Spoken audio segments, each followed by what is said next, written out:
안녕하십니까. 한강리치부동산 대표 나성성입니다. 저희가 부동산 하다 보면 세금에 관한 문제가 많이 대두됩니다. 그래서 세금에 관한 문제를 우리 어린 자녀에게 교육용 버전으로 한번 설명을 해 보겠습니다. 그래서 어린 자녀를 위한 교육용 버전이므로 이해하시고 봐주시기 바랍니다. 자, 우리가 부동산에서 많이 쓰는 말이 재테크, 세테크란 말을 써요. 테크란 말은 우리가 기술이란 뜻이죠. 테크닉. 그러면 재테크는 뭐냐면 재물을 버는 방법. 재테크는, 세테크는 세금을 절약하는 방법. 이렇게 이해하면 돼요. 그래서 부동산과 관련해서 재테크는 제일 중요한 거는 부동산을 싸게 사가지고 비싸게 팔아서 시세 차익을 얻는 거. 예컨대 부동산을 3억에 사서 부동산 6억에 팔아가지고 3억을 버는 경우, 또는 수익형 부동산이라 가지고 뭐 상가를 사가지고 월세를 받는 방법, 또는 원룸 그 건물을 사가지고 원룸에서 수익을 챙기는 방법, 여러 가지 방법이 있을 수 있겠죠. 근데 흔히 말하는 여기서는 재테크라는 것은 부동산을 싸게 사가지고 제값 받고 팔아서 시세차익을 얻는 것을 재테크, 이렇게 이해하시면 되고요. 세테크는 세금을, 예컨대 아까 3억에 사서 6억에 팔았는데 세금을 어떻게 하면 적게 내서 많은 이익을 얻을 것인가 라고 하는 부분이에요. 자, 그러면 부동산과 관련된 세금은 뭐가 있냐. 자, 여러분들이 부동산을 사면 뭐예요? 취등록세를 내요. 취등록세. 그래서 부동산을 처음에 취득할 때는 취득세, 등록세, 옛날에는 나눠져 있었는데 지금은 합쳐진 개념이고요. 자, 쉽게 얘기해서 취득세는 지방세라서 구청에다가, 그 지방에다가 내는 세금이고, 등록세는 등기소에다가 내는 세금이라고 하는데 지금은 합쳐진 개념이고요. 자, 보유세는, 재산세라고 하는 것은 내가 그 부동산을 들고 있음으로써 매년 내는 세금이에요. 건물도 있을 수 있고 땅도 있을 수 있고 그래요. 상가도 있을 수 있고. 그다음에 종부세라는 것은 각 부동산별로, 아파트면 아파트, 그다음에 땅이면 땅, 이런 식으로 합쳐가지고 일정 규모 이상, 좀 과하게 많다 싶을 정도로 많이 갖고 있으신 분들한테 세금을 내는 거예요. 그래서 종부세를 낸다라고 하면 그 집에 어느 정도 부동산 점이 있구나, 이렇게 생각하시면 돼요. 자, 처분시는 자, 우리가 부동산을 갖고 있다가 필요 없으면 팔죠. 아니면 이사 가기 위해서 팔아요. 그러면 옛날에 내가 3억에 샀는데 올해 6억에 팔았다. 그러면 3억의 양도 차익이 생겼죠. 그럴 때 내는 세금이 양도세예요. 양도세. 근데 양도세를 무조건 내는 게 아니고 집 하나만 갖고 있는 사람은 양도세를 면제해 줍니다. 얼마까지? 9억까지. 9억이 넘는 부분은 그 9억이 넘는 비율에 비례해서 냅니다. 그래서 9억 이하는 집 한 채만 갖고 있는 사람은 세금을 내지 않는다. 세대로 이야기하는 거예요. 그 집안 세대 전부 다. 그래서 세금을 절약하려면 가끔 어린 이제 20살 넘고 그러면 자식을 독립세대로 분리시켜야 되죠. 근데 독립세대로 분리시켜야 되는데 주소가 달라야 되는 거죠. 그 다음에 증여세는, 자, 부모가 자식에게 증여하는 경우, 그런 경우, 또 배우자 간에 증여하는 경우, 배우자 간에 증여하는 경우는 6억까지 세금을 안 내고요. 그 다음에 성년이 된 자식에게 증여하는 경우는 5천만 원, 그 다음에 미성년 자녀에게는 2천만 원까지 세금을 안 냅니다. 친척은 1천만 원, 남은 빵원이겠죠. 자, 상속세는 부모님이 돌아가셔서 또는 자식이 죽어도 마찬가지고요. 형제가 죽어도 일정한 경우에 세금을, 그 상속받는 사람들이 내는 세금을 상속세라고 합니다. 자, 이런 세금들이 있다는 전제하에, 자, 한번 보겠습니다. 자, 우리가 세금은 그 숫자를 계산해야 되잖아요. 어려워요. 부동산을 한 사람도 어렵습니다. 우리가 그래서 이런 업무를 처리해 준 사람이 뭐라고 그러죠? 세무사라고 하죠. 그렇죠? 우리가 법률 문제를 해결해 준 사람을 변호사, 세무 문제를 해결해 준 사람을 세무사, 그 다음에 회계 이런 문제를 해결해 준 사람을 회계사, 저희 같은 사람은 공인중개사라고 해서 부동산을 중개하는 거죠. 자, 그러면 매번 세무사한테 가면 세무사한테 상담료를 내야 돼요. 번거롭죠? 그리고 저희도 이제 부동산 하다 보면 많은 분들이 부동산에 와서 세무 상담하는데 기본 개념은 가르쳐 주는데 우리가 세무사가 아니기 때문에 책임지고 말을 해줄 수가 없어요. 그래서 그 다음에 숫자에 답답하신 분들이 많죠. 그렇다고 매번 세무사 찾아가서 상담료를 뭐 10만 원씩 냈고 상담받기도 힘들고 그렇기 때문에 제가 우리 유료 사이트를 이용해서 손님들에게 서비스를 해주고 있습니다. 그래서 세금이 얼마인가 이런 거를, 자, 아까 이야기했죠. 양도세, 증여세, 취득세, 부담부 증여. 자, 증여세는 뭐냐면 대가없이 주는 거예요. 부모가 자식에게 대가없이 주는 건데, 예컨대 3억짜리 아파트 그냥 주는 거예요. 아무 대가없이. 증여세는 누가 내요? 증여를 받는 사람이. 그걸 수증자라고 그러죠. 자식이 내는 거예요. 근데 부모가 대신 내주면 또 그것에 대해서 증여세를 내야 되겠죠. 자, 부담부 증여는 뭐냐면 내가 집을 3억짜리 물려주고 싶은데 3억짜리 집에 대출이 1억이 있어요. 그 대출을 증여받는 사람이 나중에 갚아라. 자식인 네가 갚아라. 라고 했을 때 자식의 입장에서는 3억짜리 중에서 2억은 증여를 받고 1억은 뭐예요? 내가 채무를 껴안는 거죠. 우리가 이제 그걸 법률 용어로 채무 인수라고 하는데, 이제 채무를 껴안는 상태에서 받는 거, 이거를 부담부 증여라고 합니다. 재산세는 설명했죠? 종부세 설명했습니다. 근데 이제 이렇게 여러 가지 있는데, 자, 증여세예요. 증여세에서 예컨대 7억 5,600만짜리를 배우자에게 50%를 증여를 하면 세금이 얼마냐? 증여는 뭐예요? 배우자는 6억까지 세금 안 낸다고 그랬죠. 근데 7억 5,600에 50%면 6억이 안 되잖아요. 당연히 증여세가 빵원이 되겠죠. 증여재산은 3억 7,800, 절반, 이 금액의 절반인 이그 금액이 인정되는 거예요. 이렇게 이해하시면 됩니다. 자, 그러면 실제로 이제 한번 손님의 사례를 가지고 상담을 해보겠습니다. 자, 이분이 주택이 5개가 있고요. 토지도 있고 상가도 있는데, 일단은 토지하고 상가는 제외를 했어요. 왜냐하면 종부세 계산 때문에 한 거거든요. 자, 그러면 이 재산세가 이 분홍색인가요? 이게 무슨 색이죠? 이 빨간색 계열. 요게 재산세예요. 이거는 토지와 상가를 합치면 더 많이 나오겠지만 일단은 배제하고, 주택을 했을 때 재산세가 올해 2020년도에는 867만 원 정도 나오겠다. 이렇게 돼 있어요. 그 다음에 이게 주택이 5개 갖고 있으면서 주택을 합쳐서 재산이 많아지니까 어떻게 되죠? 종부세가 4,100만 원을 내요. 그런데 이게 갈수록 이제 국가에서 금액을 올리기 때문에, 이제 쉽게 이야기하면 금액을 올린다 이해하시면 돼요. 그러면은 2023년도 같은 경우는 종부세가 7천만 원이 돼요. 무시무시하죠. 월급 받아서 낼 수가 없어요. 그래서 어떻게 이 사람들은 이 주택을 팔아야 되겠죠. 주택을 팔거나 아니면 종부세가 안 나오게 세테크를 해야 되겠죠.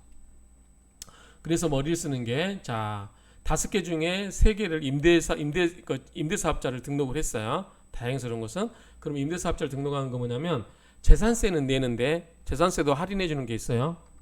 할인해 주는 게 있는데 종부세는 면제해 줘요.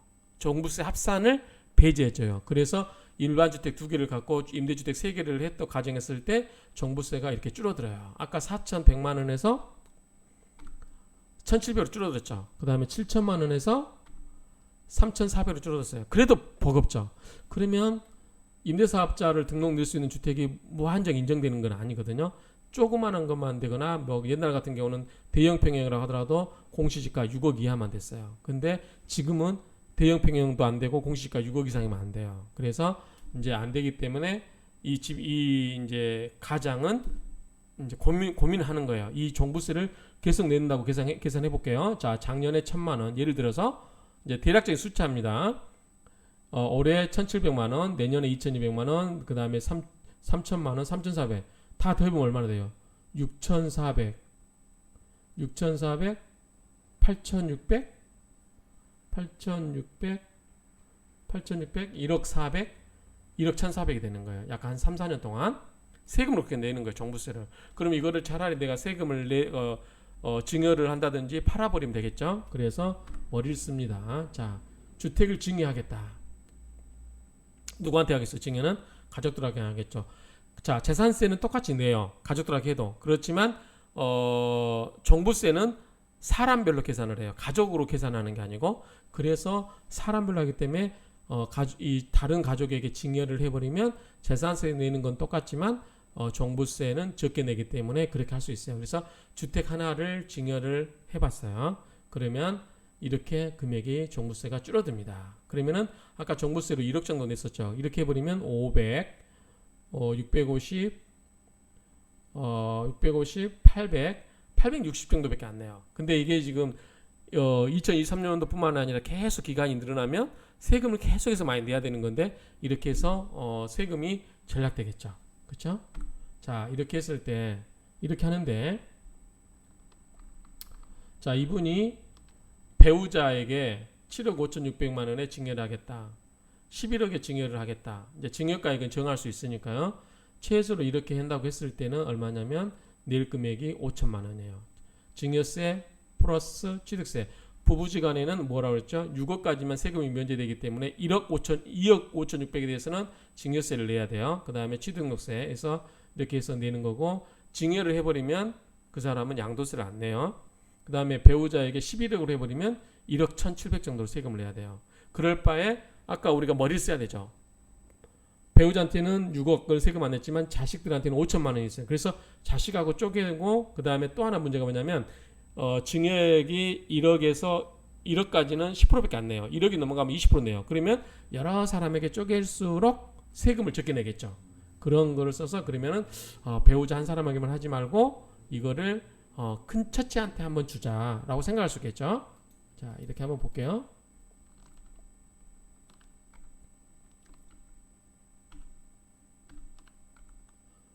자, 이렇게 하는데, 자, 부담부가 있어요. 부담부라고 하는 것은, 자, 아까 부채가 있다고 가정했을 때 4억이 있거나 2억 실전이 있거나 3억이 있다고 가정했을 때 이거를 해버리면은 부담은 뭐예요? 그 사람이 나중에 갚아야 되기 때문에 증여받은 게 아니죠. 그럼 증여세가 낮아질 수 있어요.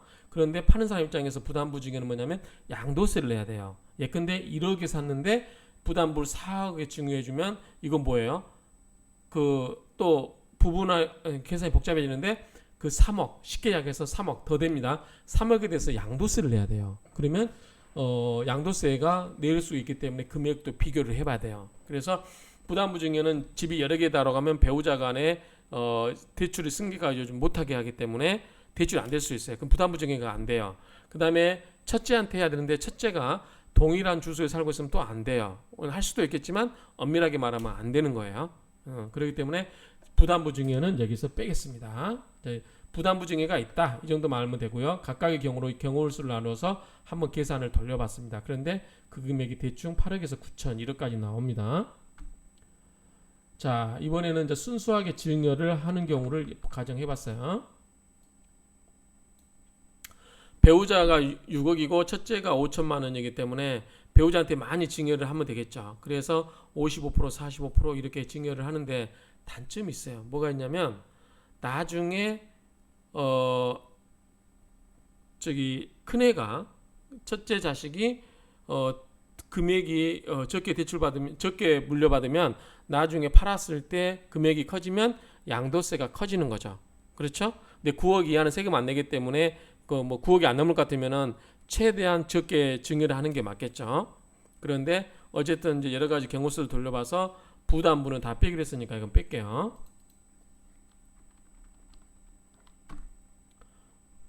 자, 부담부 할 때 첫째하고 배우자에게 각각 4억이나 2억을 증여했을 때 경우수를 이렇게 나눈 건데 이거는 이제 현실적으로 채무 승계 부분이 어렵기 때문에 이 부분은 빼고요.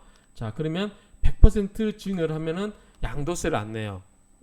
그러니까 부담부 증여가 반드시 좋은 게 아니고 부담부 증여라고 해도 이제 양도세를 내는 게이기 때문에 그걸 계산해야 되는데 그 부분 빼고 일단 증여를 하게 되면, 자, 7억 5,600에 집을 하나 증여, 아까 두 개 중에 하나 싼 거 7억 5,600에 증여를 공시지가로 하게 된다면, 자, 배우자 첫째에게 80대 20으로 하면은 배우자가 6억이니까 최대한 세금을 적게 내겠죠. 그렇게 하면은 1,000만 원 정도밖에 안 돼요. 1,040만 원. 거기다 취득세 해가지고 4천만 원 정도 나옵니다. 자, 그러면 이건 뭐냐면, 자, 이거는 집을 그대로 갖고 있는 거예요. 내가 만약에 이거를 팔면은 그 사람이 2주택이면 세금을 많이 내겠지만 주택을 하나로 인정을 해준다. 우리가 이제 그걸 대체주택으로 해요. 내가 재개발 때문에 또는 재건축 때문에 집을 새로 짓기 위해서, 아파트를 짓기 위해서 내가 그걸 이사하기 위해서 이쪽 집을 하나 샀어요. 그럼 집이 두 개인데 이주택이면 뭐예요? 양도세가 예컨대 양도 차액이 5억이다 그러면 2억 5천 이상 내야 돼, 세금을. 그런데 그런 경우는 하나로 봐줘요. 그걸 우리가 대체주택이라고 하는데, 이제 여러 가지가 이제 그 세금을 절세하는 방법 중에 하나 방법이에요. 그래서 이런 경우에 그 사람이 집을 팔았다가 양도세 내고 다시 그 집을 똑같은 금액에 취득했을 때 취득가액을 합치면 대충 4,650만 원 정도 돼요. 4,650. 그런데 이거를 증여를 해버리면 8대 2로 증여를 해버리면 계산하면 4천만 원만 내면 돼요. 그러면 결국은 이 사람은 집을 샀다 팔았다 하는 것보다 여기는 또 이사비가 들어가야 되잖아요. 이건 이사한 거 그대로 살아도 되는 거죠. 그런데 이때 한 600만 원 이익을 봐요. 그런데 자 7억 5,600이 너무 적다. 그러면 나중에 11억으로 신고를 해라라고 하면 이런 경우는 얼마냐면 이렇게 또 8대 2로 나누면 약 9,800만 원 정도 세금을 내요. 근데 첫째한테 20%만 주면은 세금을 적게 내면 좋지만 이게 나중에 첫째가 집값이 올랐을 때 양도를 하면 그 취득가액이 낮아지기 때문에 8대 취득가액이 높으면 매매가액이 높으면 뭐예요? 양도세를 많이 내야 되는 단점이 있어요. 그래서 그런 것까지 고려를 해야 돼요. 그래서 이번 기회에 그러면 5대5로 주자. 처음에 취득세가 높지만 증여세도 높고 취득세가 있지만 이거 금액을 엎혀놓으면 나중에 첫째가 집을 팔았을 때 양도세를 적게 내기 때문에 또 그때 세금 혜택을 보는 게 클 수도 있어요. 그러니까 이런 거를 따져봐야 되는데 그래서 자 8대 2에서 이렇게 했는데 5대 5로 했다. 그러면 7억 5,600이면 아까 4천만 원인데 8,400이니까 한 4,400을 더 세금을 내야죠.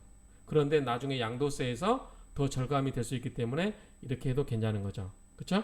그 다음에 11억으로 하면은 5대 5로 하면 자 8대 2로 했을 때보다 대충 얼마를 내죠? 9,800에서 1억 1,700이니까 대충 한 2천만 원 더 내야 되죠. 그런데 나중에 양도세 자 취득가액이 커져버리죠. 그쵸? 11억에 50%면 5억 5천이 돼버리죠. 그러니까 취득가액이 5억 5천이기 때문에 나중에 양도세를 적게 내는 부분이기 때문에 충분히 1주택이란 모르지만 2주택의 경우는 양도세를 적게 내는 부분이 있기 때문에 이렇게 취득세에서 좀 더 몇천 내더라도 이게 유리할 수 있다. 그래서 내가 사는 단계에서 취득세를 좀 더 내고 나중에 양도세를 적게 낼 것인가 이런 거를 다 계산을 해봐야 돼요. 그러니까 어렵죠? 이런 건 누가 해야 돼요? 세무사가 해야 돼요. 세무사가 해주는데 그냥 안 해주죠. 돈 주고 스스로 상담료 해줘야 되죠. 그러니까 이거는 여러분들이 전문적으로 하시는 분한테 맡기는 게 좋고요. 이제 여러분들이 시뮬레이션 돌릴 때는 이렇게 해보시면 어느 게 좋은지를 이제 분석을 할 수가 있죠. 그래서 세금 내는 단계가 그렇다라고 이렇게 이해하시면 됩니다.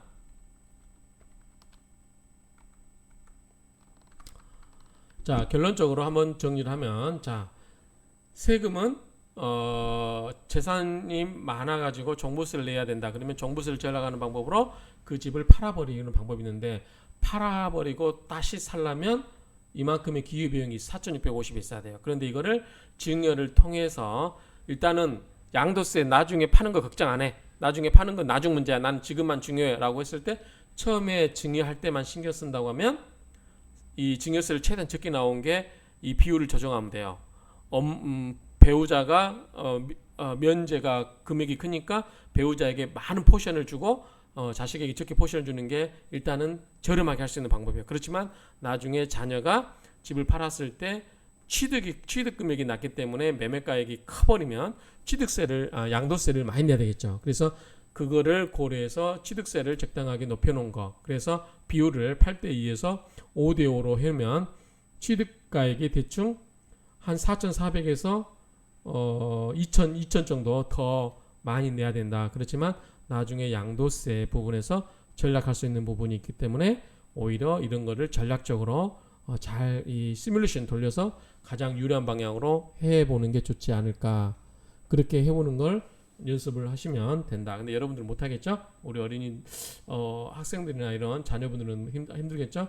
이거를 이제 세무사에게 의뢰를 하거나 또는 이제 프로그램을 돌리거나 또는 홈택스에서 양도세 프로그램이라든가 이런 것을 도움을 받으면 됩니다.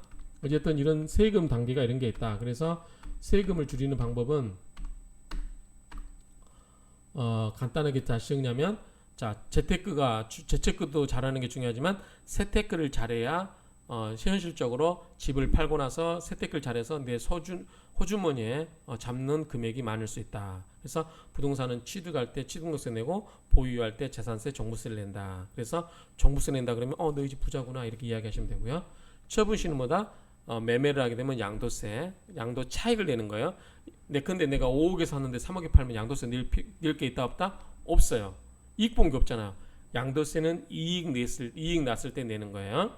양도세 내는 비율은 집이 한 채만 갖고 있느냐, 두 채만 갖고 있냐, 세 채 갖고 있냐, 또 많이 갖고 있냐에 따라서 다른데 집은 원칙적으로 한 채만 갖고 있으면 9억 이하는 양도세를 내지 않는다. 혼자만 그런 게 아니고 그 집 전체 가족이 그래야 돼요. 내가 부모랑 아버지 엄마랑 같이 산다. 근데 아버지 엄마랑 같이 살면 같은 세대예요. 그러면 엄마도 아버지도 한 채 있고 엄마도 한 채 있고 나도 한 채면 집이 몇 채예요? 세 채예요. 내가 한 채 갖고 있어서 내가 한 채는 되는 게 아니에요. 내가 한 채 되려면 어떻게 돼요?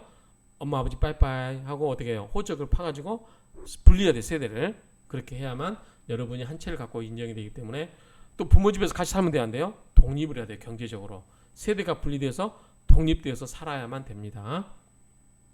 그걸 세무서 국가가 어떻게 하냐고요? 다 할 수 있어요. 여러분들이 카드 쓰는 내역이 부모하고 사는 동네 같은 동네다.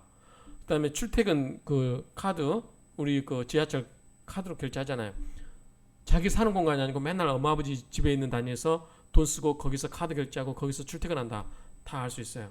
그 여러분들이 어떤 집을 하나 얻어놨는데 거기에 전기료도 안 내고 수도도 안 내요. 거기 그냥 형식적으로 집만 얻어놨구나 이렇게 생각할 수 있는 거예요. 그래서 국세청이 맘만 먹으면 다 털 수 있어요, 여러분들. 그러니까 그런 거 계산하시면 되고요. 어쨌든 이분은 이렇게 해서 머리를 써서 이렇게 세무 프로그램 이용해서 돌려서 이 1억 한 몇 년 사이에 1억 1천 몇만 원 정도 낼 세금을 아니죠? 2억인가요? 7천만 원, 6천만 원, 1억 3천에 1억 8천에 2억 2천에 2억 5천 정도. 그냥 이렇게 있었으면 물론 집을 많이 갖고 있는 예외적인 경우에요. 예를 든 겁니다. 이럴 경우에 2억 5천의 세금을 몇 년 동안 내야 될 돈을 아껴서 하니까 세금이 몇백만 원으로 줄어들었죠.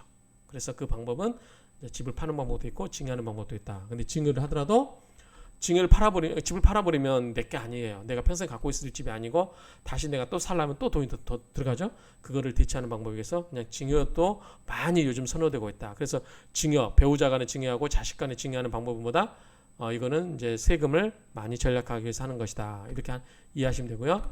자, 세금도 어떻게 된다? 순증여가 있고 부담부 증여가 있다. 근데 부담부 증여가 반드시 좋은 건 아니다. 그런 것도 있고요. 그래서 어떻게 하는 게 세금을 가장 절약하는 방법인지 그런 거는 이렇게 시뮬레이션 돌려보면 이 숫자를 가지고 여러분들이 금방 이해할 수 있다. 이렇게 이해하시면 됩니다. 그래서 세금을 첫째가 만약에 이 금액으로 인정받았다고 하면 첫째가 50% 반정하면 50%하면은 3억 7억 6천이면 3억 8천이죠. 3억 8천을 5,300 주고 한 거예요. 이 취득세는 어차피 내야 돼요. 집을 살려면. 그러니까 이건 증여라고 내는 건 아니고 원래 내야 되기 때문에 증여가 좀 높긴 하지만 어차피 내야 될 세금이에요. 집을 살려면. 그러니까 이거 무시하고 결국은 3억 8천을 5,300에 증여를 받았으니까 얼마가요? 3,300 지금 이익 본 거예요. 그래서 나중에 내가 이거를 내 앞으로 했다가 내가 9억 이하에 팔아도 세대 분리해서 9억 이하에 팔아도 증여세를 안 내기 때문에 내가 지금 이걸 샀는데 나중에 내가 9억에 팔았다. 그러면 나는 들어간 돈이 5천 얼마밖에 안 붙잖아요. 그런데 내가 9억을 번 게 되는 거죠. 물론 거기에 세금을 빼게 하겠지만 어쨌든 9억에서 이 금액 정도 빼버리면 8억 5천 버는 거죠. 그렇죠? 그러니까 이게 그런 방법이 이제 재테크다. 세테크는 이렇게 주고 받을 때 내는 계산 방법이다. 11억에 이거를 냈으면 세금을 어차피 취득세는 내야 되니까요. 집을 살려면 8,700을 주고 샀어요. 그런데 5억 5천 주고 샀죠. 5억 5천짜리를 8,700에 물려받은 거예요. 부모한테. 이거를 나중에 내가 9억에 팔았다. 그러면은 8,700 내고 9억에서 내면은 8억 3천. 아니 8억 2천? 아니 8억 1천 정도 되네요. 8억 1천을 그냥 꽁으로 버는 거예요. 양도세 안 내고 9억 이하니까. 다만 세대를 분리해야 되겠죠. 이렇게 해서 이해하시면 돼요. 그래서 어쨌든 여러 가지 증여를 해줄 수 있는 부분이 있으면 좋지만 안 되더라도 낙심하지 말고 여러분들이 열심히 해서 전문가가 돼서 많이 버시면 돼요. 그러니까 이제 여러 가지 세금 관련해서 부동산 관련된 이런 세금도 있기 때문에 다주택자가 어쩌고 뉴스 여러분들 나오면 이런 개념들로 이해를 하시면 됩니다. 그래서 다주택자의 재산세를 피하기 위해서 증여를 한다, 증여세를 내고 한다, 이렇게 하는 부분이 있다라는 것을 세테크라고 한다. 이런 개념들을 이해하시면 되겠습니다. 아무튼 여러분들이 이제 부동산과 관련된 이런 기본 개념들을 이해하면 신문에 나오는 용어들을 여러분들이 이해하는데 많은 도움이 될 겁니다. 이상으로 우리 어린 자녀들을 위한 쉽게 설명한다고 했는데 어렵죠? 어렵죠. 이해합니다. 그냥 그런 정도 자꾸 반복해서 보면 여러분들이 이해하는 데 도움이 될 겁니다. 이상으로 교육용 버전으로 이제 뭐 여러 가지 부동산과 관련된 여러 세금 문제를 한번 여러 가지 가상의 시나리오를 가지고 돌려봤습니다. 자, 이상으로 마치겠습니다. 많은 도움이 되었으면 좋겠습니다. 부모님들께서도 이게 이제 어린 자녀들이라든가 아니면 성년이 된 자식들도 모르는 수가 많아요. 그러니까 그런 성년 된 자식들에게 한 번씩 들어보게 하면 여러모로 이제 도움이 될 것 같습니다. 감사합니다.